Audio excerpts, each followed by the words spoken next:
It really hurt me when they killed Stan, nobody knew who to shoot.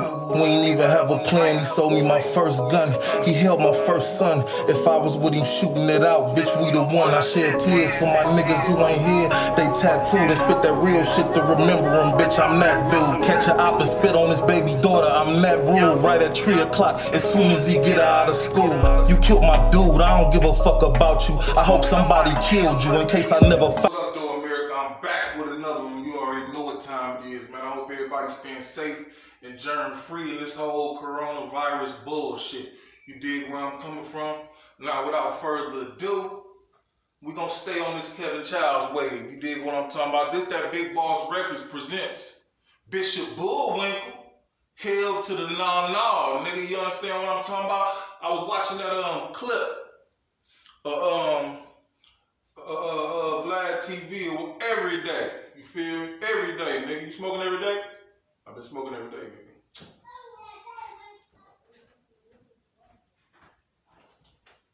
I've been smoking every day since childhood, nigga. You know what I'm saying? Stop playing with me, nigga. But yeah, check it out. I was watching that clip of Kevin Childs where he was talking about confronting the snitch or whatnot. I don't know what part it is. We don't get into the part. It's the Kevin Childs Vlad joint. You feel me? But a few people had some things to say about that, and they're doing my own due diligence and speaking to a few folks here and there. You know what I'm saying? That was close to the vest, close to the situation or what have you. And then they're doing a little bit of reading too. I found a few things out about this situation, man, that I believe he confronted the wrong snitch. You know what I'm saying?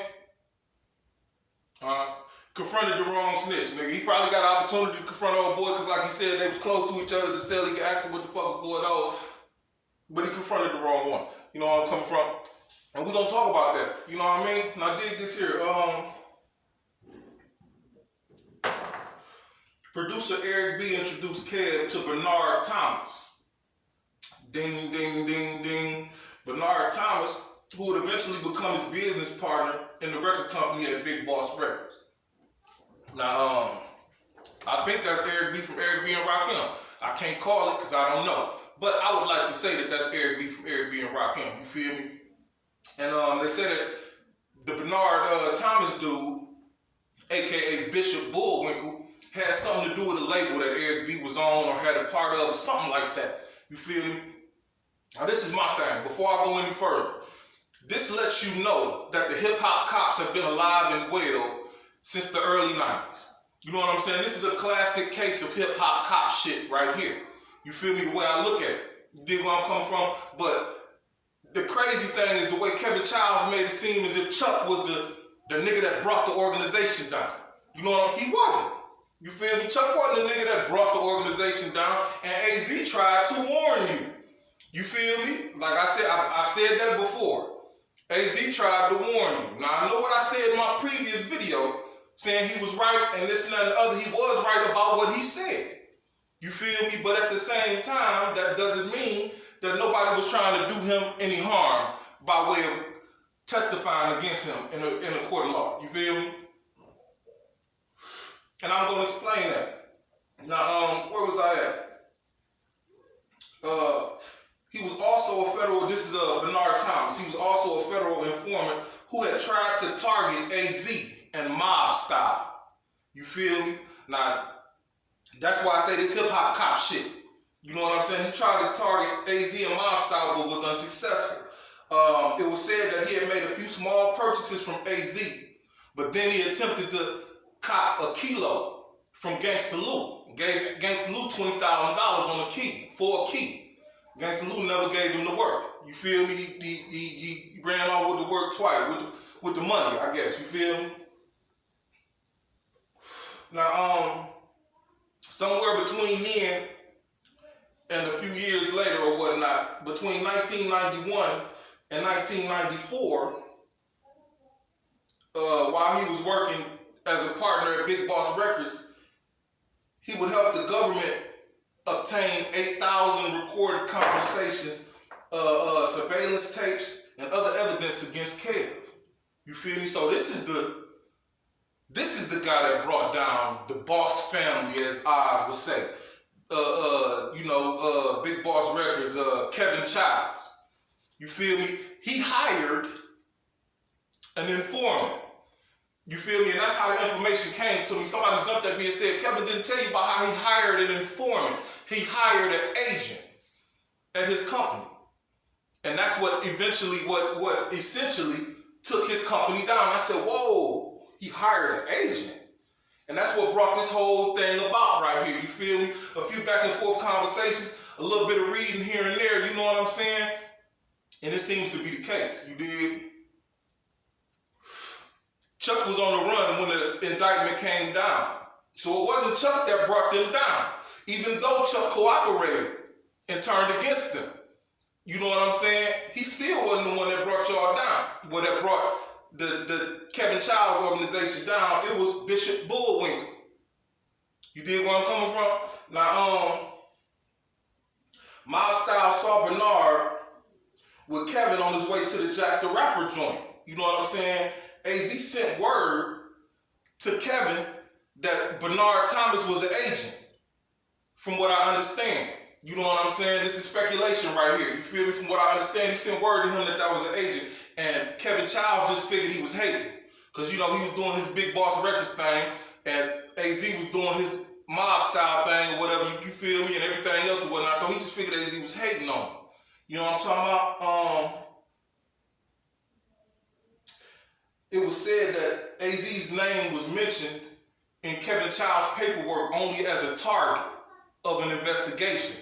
Not saying that he had said anything in regards to doing any business with Kevin or anything against him. Like AZ said in his thing, if I did something, your kids can stone me in front of the store on such and such butt ass naked. You know what I'm saying? I still really believe that to this day. I felt what he said. Like, you know what I'm saying? My kids can stone me to death. I never gave information on the dealer or nothing like that. You feel me? And that's what was said to have been the reason why AZ's name was in the paperwork as a target. Because as I said before, they targeted AZ and mob style first. But AZ them wasn't buying that shit. You know what I'm saying? And Bernard Thomas moved on to another target, which would be Kevin Childs, and happened to latch on to him. And between the years of 1991 and 1994, get a bunch of damning evidence against him. You feel me? Now, that is also the hostile witness that you heard him talk about. The government had a hostile witness, and they wouldn't bring him back for the second trial because they never knew what he was going to say, and this and that and the other. That's Bishop Bullwinkle, Bernard Thomas. You feel me? Now, where else I'm going with this? Like I said, in 1994, Chuck was on the run when the indictment came down on Kev. So, they get to a point where they speak about Alpo sending, not in this particular clip, but in my reading, the stuff that I was reading, they got to a point where they were talking about Alpo sending the paperwork or whatnot that he obtained to AZ, and AZ in turn tried to contact Chuck in order to get the paperwork to Kevin Childs or whatnot. Now that's all sketchy shit. People talking about why is AZ this and why Alpo that. It seems like they was trying to help this nigga. You feel me? While he steady saying that motherfuckers was trying to do stuff to harm him. Alpo is not our friend, and this, that, and the other, blase splee, and AZ's in the paperwork, why they in the paperwork, blase splee, whoop-de-whoop. It seemed like they was trying to help the nigga. You feel me? He say, AZ sends government documents detailing Kevin's case to AZ. AZ contacts Chuck to give Chuck the information. So just think about that part right there. The information, more than likely, was Bernard Thomas is the rat in your case. You feel me? That's the government star witness. He said the government star witness was the hostile one. That's him, Bernard Thomas. So that's before Chuck was arrested is what I'm saying. You get the picture, people? Bernard Thomas brought the organization down. Before Chuck was arrested, AZ and them probably was sending them the paperwork to tell him this was going on with you. This was got you cooked. And that was probably paperwork containing Bernard Thomas's name. But after Chuck gets arrested in 95, they said he began cooperating immediately in order to have a chance at freedom or whatnot. You feel me? The facts is crazy. And I wonder why he didn't say that man's name. Maybe out of respect, because I heard he did pass away. Rest in peace to Bishop Bullwinkle. You know what I'm saying? Hell no. to the no. Kevin Childs, you know who brought down Big Boss Records, dog. You know what I'm saying? Stop playing these games out here, dog. You feel me? You leaving it up in the air, so we gotta figure it out for ourselves. We figuring it out, my nigga. Oh yeah, Ozone O, up for debate TV, and you already know who it is, my baby. When you see what you see, God bless the real.